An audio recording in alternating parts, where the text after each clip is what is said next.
Hello guys, Fensmarken here, and welcome to Smite. Today, we're going to be talking about ranked, and more specifically, the ranked changes they've made.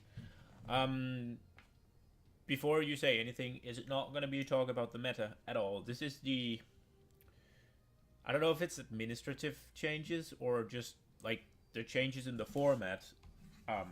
But it's only the system changes we'll be talking about. And I know some of you might be thinking to yourself, "Oh, Fence, another talky video, really?" Yeah, I'm sorry. I'll I'll try to give you some gameplay, but season 4 scares the crap out of me. The little experience I have with season 4, I feel like they hard reset your elo for ranked. I feel like they did that in casual as well, because holy shit. Otherwise, maybe all the shitters have just come out again because it's season 4, but I don't know. It's a jungle out there, and I don't want to be a part of it. But they hard reset your elo, so you have to qualify again, and you have 0 until you qualify. You can qualify up to Diamond now, I think. I'm pretty sure I saw a guy in Diamond 2 or 3 with only 10 games played, so you must be able to qualify up to Diamond depending on who you play against. As far as I understand, it's your elo is based on the game you're in. So you might win 10 out of 10 games and still get placed in, I don't know, gold or whatever. I don't know if you'll get placed in gold. My point is, if you play 10 games against people the game considered to be bronze, you won't get to diamond, if that makes sense. So yeah. I don't know if I like the qualifiers, but yeah, I'd honestly I'd like to see everybody just grind up from the beginning. I don't like the qualifiers that much because it kind of puts a little bit. I don't know. It's just ugh. But it's there and it's fine. It's working. It's good. It gives the good players a head start if they are lucky enough. See, there's the problem for me with the qualifiers. See, the good players can be good and all that, but they still need a team. And if the qualifiers are ass, but you can say the same about being in bronze. But yeah, with if you have to grind yourself up from bronze to whatever, it takes more time, so it'll be harder for people, and it'll probably discourage a lot of people. So in that sense, I'm the odd one out on the qualifying system. But it's just I feel like so many people with the qualifying system just gets lucky in the qualifiers and get placed in a spot they shouldn't be. But that's just me. So what did they do? So first off, the ranked season is now split into 3, I believe. You can see here the season 4 remaining is, maybe it's 4. It would make more sense if it's 4, but I thought it was 3. It's 355 days remaining, and there's 75 days remaining of the spring split, meaning that you will have at least 3. I'm not sure if it's 3 or 4. I forgot. It's saying here. Yeah, 3 splits. So yeah, 3 splits. I was right. So you'll have 3 splits where after each split you'll get a soft reset, I believe. So I believe you have to qualify again, but your elo kind of remains, if that makes sense. I think that's how it works. A lot of people have been crying out for this. They want they wanted shorter seasons, so that you'd have to, because the fun part is fighting for placements, like fighting to get to masters or grandmasters or whatever. And in such a long season, there's just no incentive to play it in the middle of the season, if that makes sense, because you play it first and you get to masters or grandmasters, and then you don't play, and then you play in the end to like get to grandmasters again because you would have fallen out. So a lot of people have been crying about this, and this should incentivize more people to play. In addition to this, they've added some rewards, seasonal rewards, also full season. So instead of, I think this is instead of the whole you have to be gold and you have to be plat. So now you have to win 75 games to get the skin and 150 to get the frame. So all your shitters in bronze, you can get it now if you win 75 games. So if you are shit, you can just play 400 games and you'll get the skin. So this makes it harder for me. I don't think I won 22 last season and I got the skin. So what I played 34 and I won 22, I think. No, yeah. But this should incentivize people to play more, which is also gonna make the matchmaking better, hopefully, and so even further incentivize people to play more. Because if one of the big problems with Smite right now is the matchmaking is so cancerously bad. So by incentivizing more people into the pool of ranked, you'll hopefully make the matchmaking better, and in that way eliminate kind of one of the biggest problems Smite has. Hopefully. Unless the entire player base is just shit, which I'm starting to think that there's like 99.5% shit, and then the odd ones out. But yeah, so when you qualify, you get a chest roll. So everybody's incentivized to qualify because it's 10 games, and you don't even have to win them. And then there's the seasonal recall effect. So just a recall for you, and you have to win 25 games. So there's a nice little, if you play a little bit, if you play a really little bit just for the qualifier, if you play a little bit more, then a little bit more, and then a lot more. So, seems good. I like it. Whenever there's a carrot on a stick, I mean, it's usually a good thing, but sometimes it can be a bad thing, and we'll get to that. Alright, so what else did they do? Aside from splitting it up, so now you get to fight to get to Masters or Grandmasters 3 times a year instead of just 1. I like it. Even though it hurts me, because I don't really play ranked and I hate the qualifiers, so it'll make me qualify 3 times a year, and I don't want to do that. But this could make me play ranked instead of casual. Maybe, potentially. I'm thinking about it. I'm not going to promise you anything, because it depends. In addition to this, they changed the way you promote yourself. Not promote yourself, the way you get promoted. So there's no longer a promotion game. When you hit 100 and you go above 100, you go to the next tier. So if you have 98 and you gain 10, you're in gold 5, you have 98, you gain 10 for your win, then you will be in gold 4 with 8 points. I assume that's how it works. I don't know if you're still allowed to skip divisions. I think maybe you are being pushed still. So maybe you're still allowed to skip divisions. So in that sense, if you're gold 5 with 98 and you get 10, and you skip divisions, you might be in gold 2 with 8 points. But there's no longer the fact that if you have 98 and you gain 14, you'll be at 100 and you'll have to win the next game. That's out. You just have to pass 100. I don't know if maybe you just have to get 100. You only have to get 100. Earning more than... Okay, so you get to pass 100. Okay. And, yeah, I like that. No longer the whole pressure of qualifying games where you feel the need to really, really... Like, you're sitting there and I have to play well because my team is shit. And you... Sometimes it would take you, like, 4 or 5 games to actually promote. Because... You'd win you'd get 100, then you'd lose your qualifier and lose TP. And then you'll have to qualify again. Or then you'll have to get to 100 again. Because you'll always have to win 2 matches in a row. Which is not always easy to do, but it happens regularly. It's less frustrating, so I like it. I think... I don't know if it's necessarily the idea of a promotion game that I hate. It's more the fact that if you lose your promotion game, you won't get another. So, in the sense that you had to win 2 to promote, I think it could be balanced. It could have been balanced with you, instead of you losing TP when you lose your promotion game. Like you get to 100, then you play your promotion game, and you lose.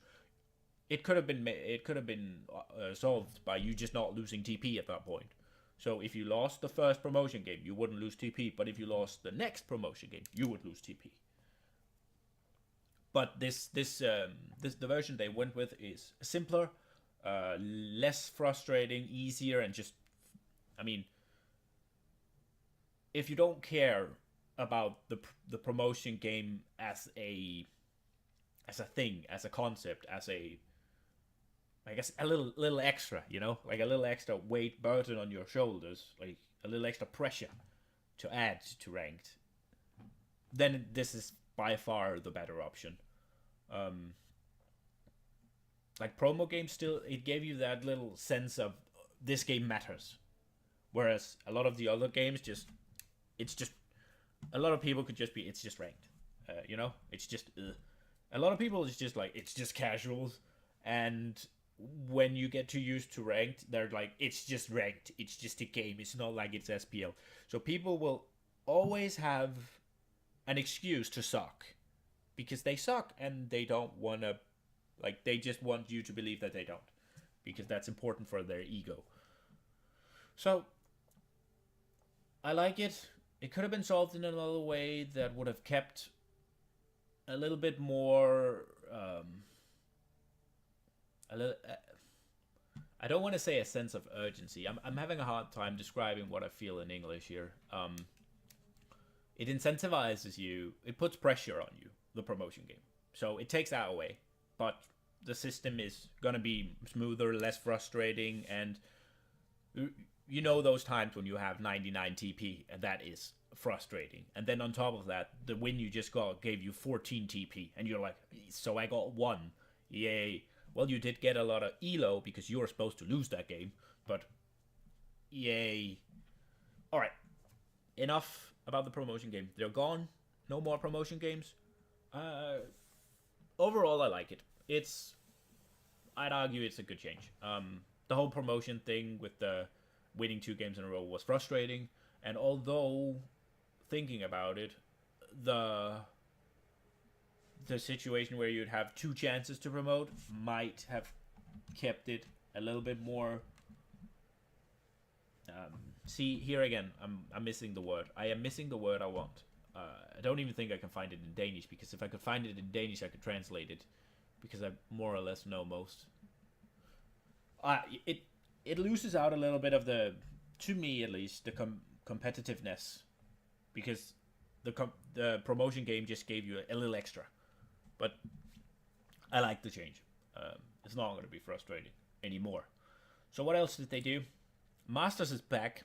So last season they introduced Grand Masters, and the first thing I said was I don't like this, because I mean I think this is stupid. So now you go from Diamond to Grand Masters. Why is there not a Masters category?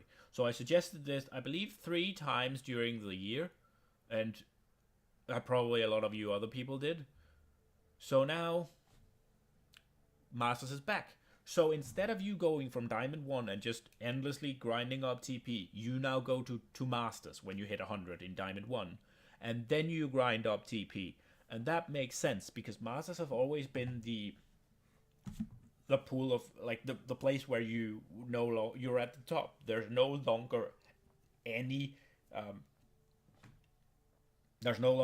tier to progress up in. So now you're just getting TP, and essentially just cushioning yourself away from demotion into Diamond 1, right? Because that's what you're doing. You're getting yourself further and further away from Diamond 1 without there being anything further to get to. And now they added Grand Masters, which is a lovely system, because there will always be something to strive towards, unless you're number 1, but then you want to keep number 1, because Grand Masters is not something that you just reach. It's not a stagnant level or plateau or whatever. It always changes, because the more the other players play, the harder or more difficult or demanding it is to stay in Grandmasters or be at the top of Grandmasters. And now it's not the top 100, it's top 25. So you have to get to Masters, and then you have to be the top 25 people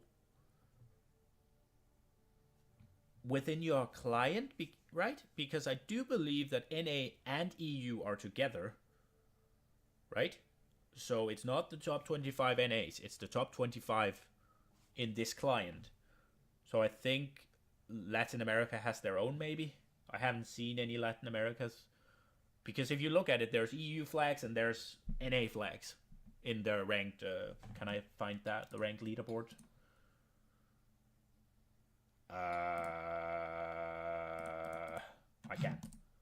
See, here we are. EU, NA. So that's good. That's great. Also, they gave you a description of the ELO. Which... Does that really matter, boys? Because we can't see our ELO. Why can't we see our ELO anywhere? Can we see our ELO? I don't know. I haven't qualified. Can we see our ELO? I don't think so. They wanted to hide it. They did not bring back the ELO ranking, I believe, which sucks because I want that back. It was so much better.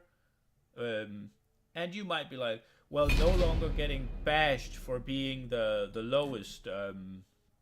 You'll no longer get bashed for being lower ELO and always get blamed and always get your shitty roll. Well, no, but when it was like top ELO and second, third, fourth, fifth, the thing is, ELO should describe how good you are at the game, right? So the guy with a higher ELO should be better than you, and it made it easier to coordinate the roles. And I realized that a lot of people were just like, I'm playing this because I'm second, and he, like, top guy, well, I'm playing my role. I'm playing whatever, jungle. And second guy, well, I'm second. I main jungle, so he took that, so I suppose I'll just take mid. And then the fourth guy, he might main mid. So he'll be like, well, I kind of want to ADC then because that's my second best role, but the third guy took that because that's his best role, or whatever. That way, you got your best players, supposedly your best players, in the role they were most comfortable in. Right?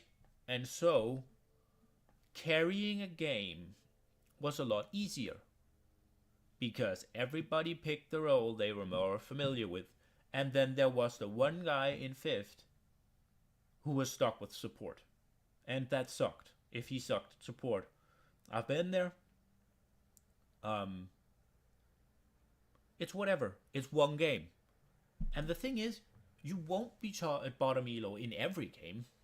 It might happen often. Like with this RNG system, I'm bottom most of the games. Because that's how lucky I am. So I think I supported 7 out of my 10 qualifiers. And that's my worst role by far. And I just had to look and watch my mid laner die 12 times. And you might be like, why didn't you peel for him? Well, I wasn't there. Like, I had to peel for the other idiots. He died 12 times before 10 minutes. In a meta where I stayed 3 minutes in duo, I think. Or something like that. It doesn't matter. So I missed that system. They didn't put it back, and that sucks. But they did put Masters back, and that is amazing. So now, you don't have to be the top 100 best player to be in Masters. You just have to get to Masters. You just have to get above Diamond 1 and stay there. And you'll be a Masters, and that's cool. It's amazing. I like that.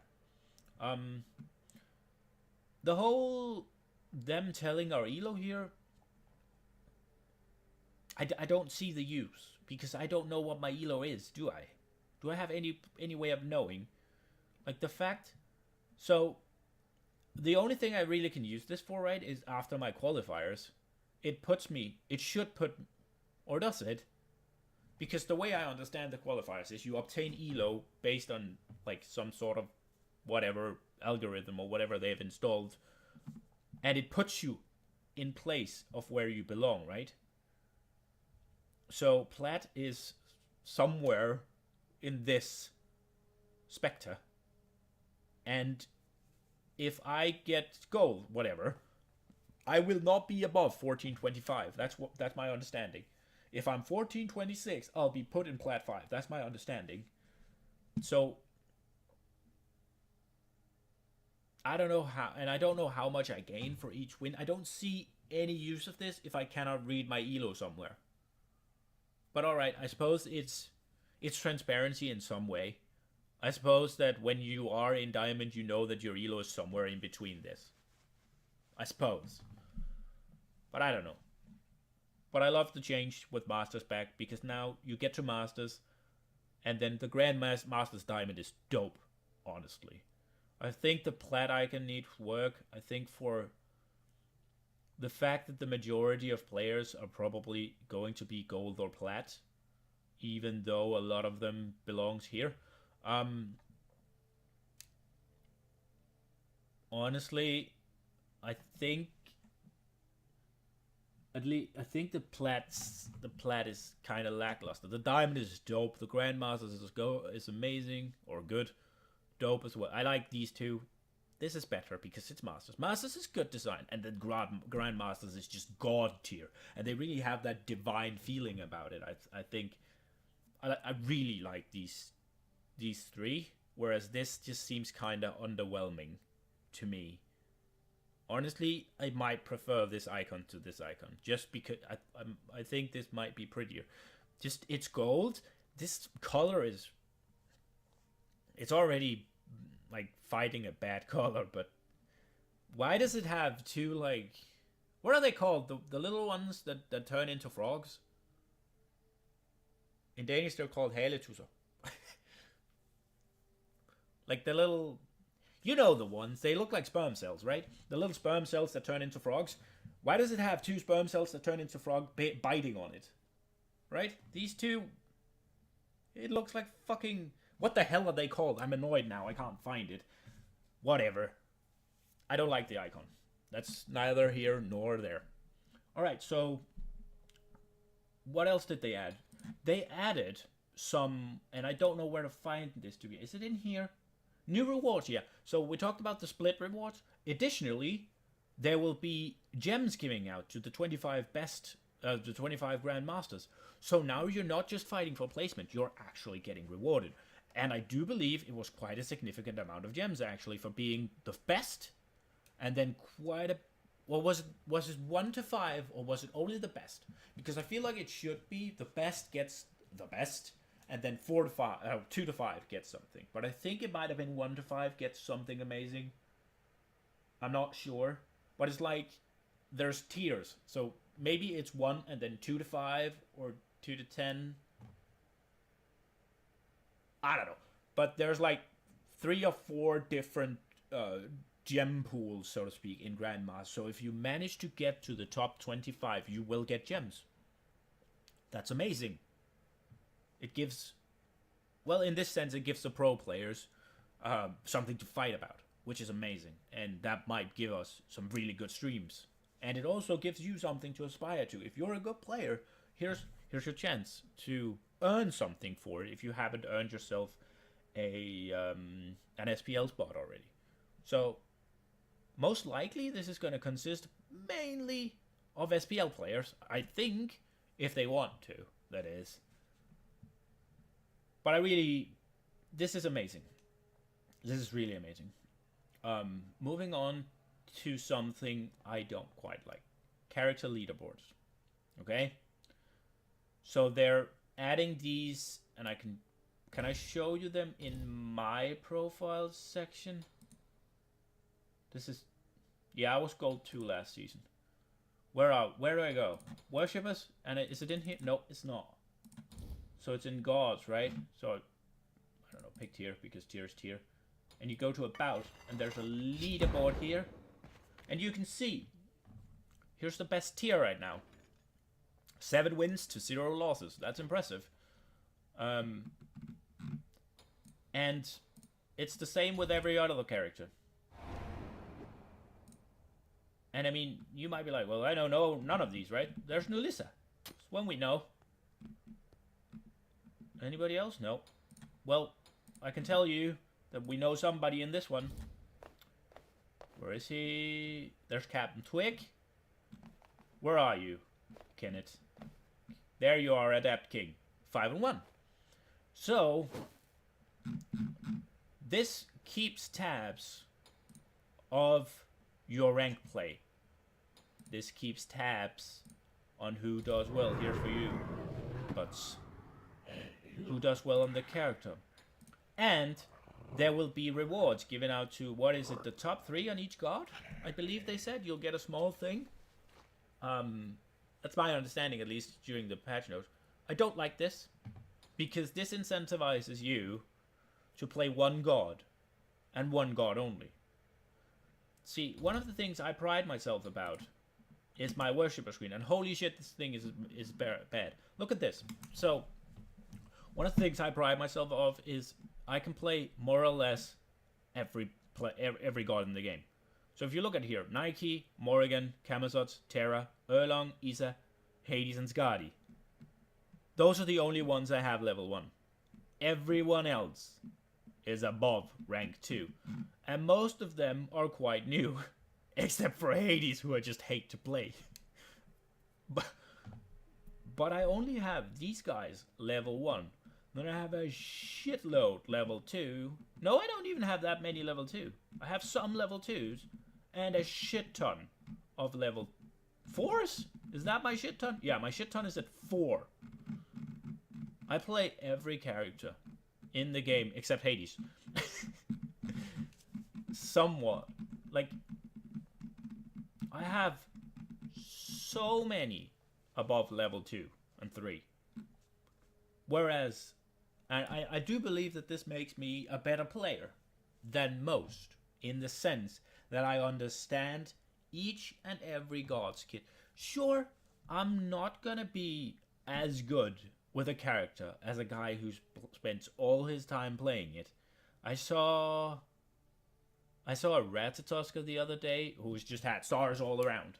So he can play Ratatoska. You know, I can play Ratatoska just fine. I don't think the amount of stars you have over me makes you that much better at Ratatoska than my amount of worshippers on everyone else makes me at Smite. So I think I would still be able to beat you even with your Ratatoska, if that makes sense. Just, I'm not saying that you can't be better. I'm just saying that generally speaking, I do believe that a broad knowledge and a wide god pool makes you a better Smite player than having focused on one character. Alright?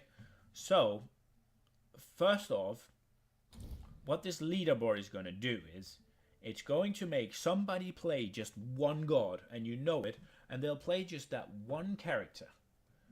And depending on how it works, how much you get punished for a loss, this might mean that no matter if they're solo, ADC, mid, jungle, they'll pick the same god, or maybe even support. Let's say, and now I'm gonna call somebody out who doesn't deserve it at all. Let's say Reward. I have no knowledge of this guy, and I am sorry. Reward. He's the best Fenrir. He wants to be the best Fenrir. So he plays Fenrir every game. He doesn't, but let's just say I'm shooting at a guy who can't defend himself and hasn't earned this. I have no idea who he is. I have no idea how he plays. I don't know. But we're taking the top Fenrir. Fenrir can somewhat support. It's a kill lane.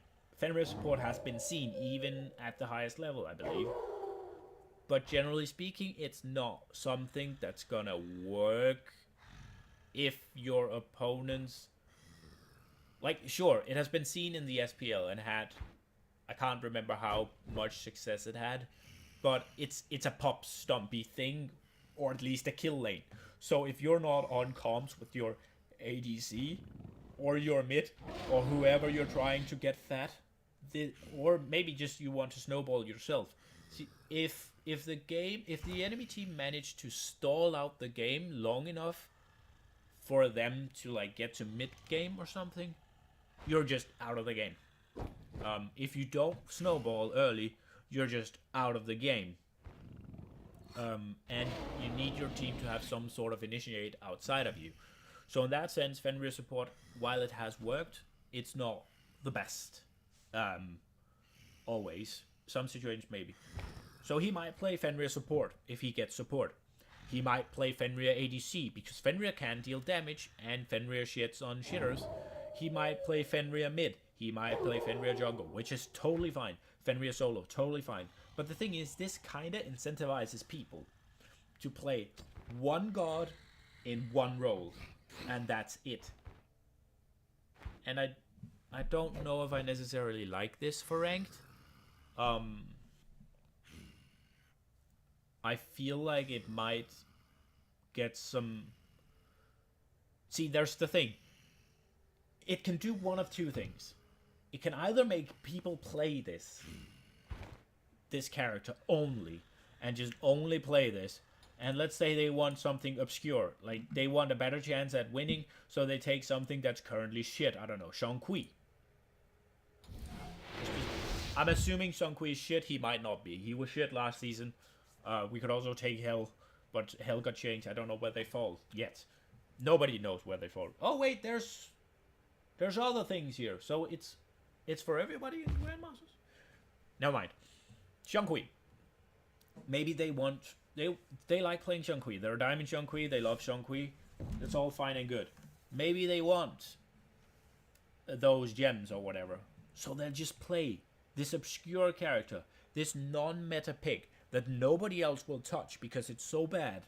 And they'll just play this over and over and over and over and over and over and over. I don't know how this system works. So, 1 loss puts you above 1 win and 2 losses. I don't know how they count it together. I don't know why Phallus Athena is above Yosho 7 when they both have 1 win, if that makes sense. Or if they even are. I don't know how they count it. I don't think there's enough information at the moment for each god to kind of deduct this. Because what's best? 9 wins or 9 wins to 3 losses, or 8 wins to 1 loss? What counts highest? The difference in wins or the difference in losses, right? Or is 9 and 3 better than 8 and 2, or is it the same? What's I don't know. So it might incentivize people to just play this one character every game because they just want to be the best with this character. They want to get on top of the leaderboard. On the other hand, let's say you main your best god is tier or whatever, and you're solo laning, and you're currently, I don't know, 20-0 on tier, and you get the feel in the match lobby that you'll lose this game. Because I know I do this. I'm a sucker for this. My win rate means something for me on my gods. I'm very sad that my win rate is so trashy on tier.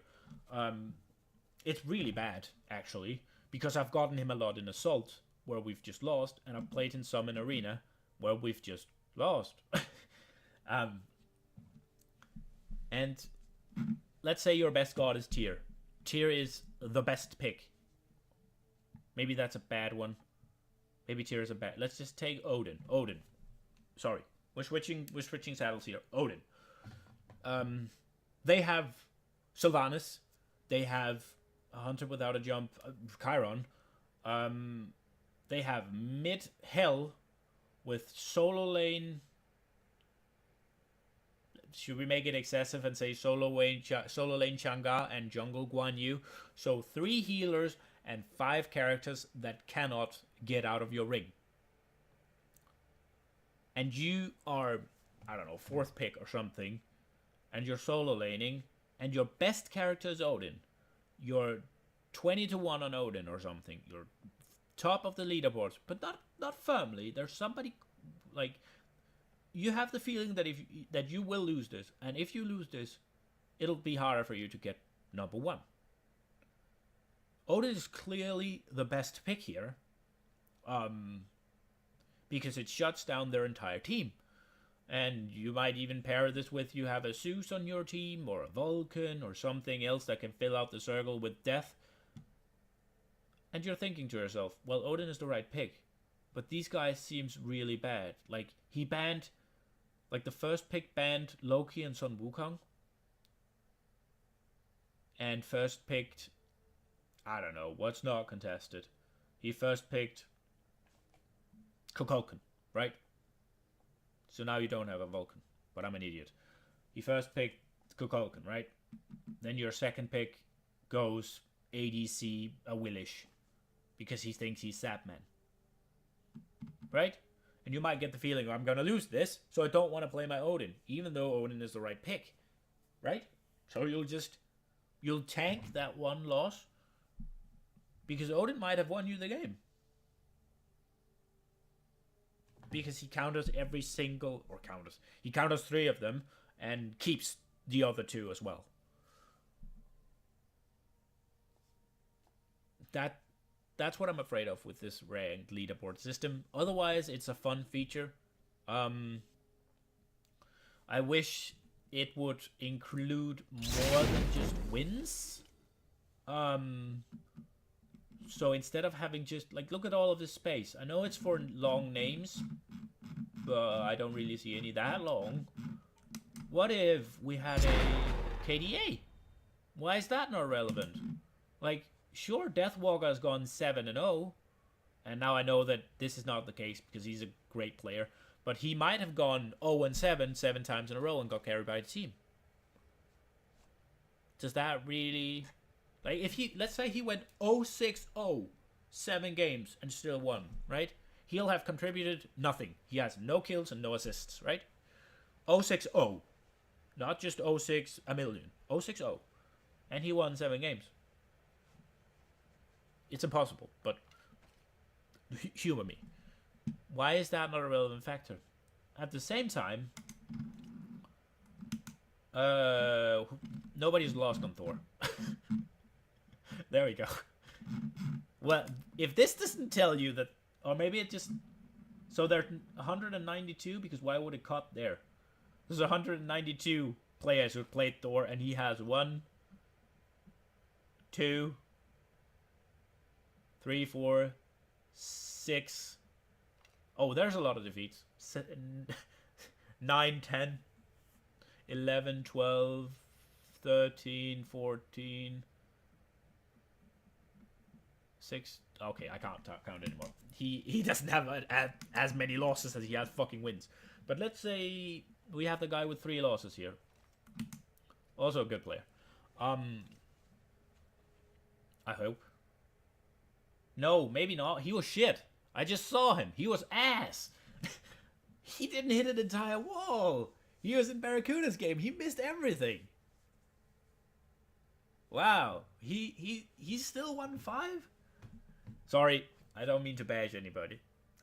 He could have had a bad game.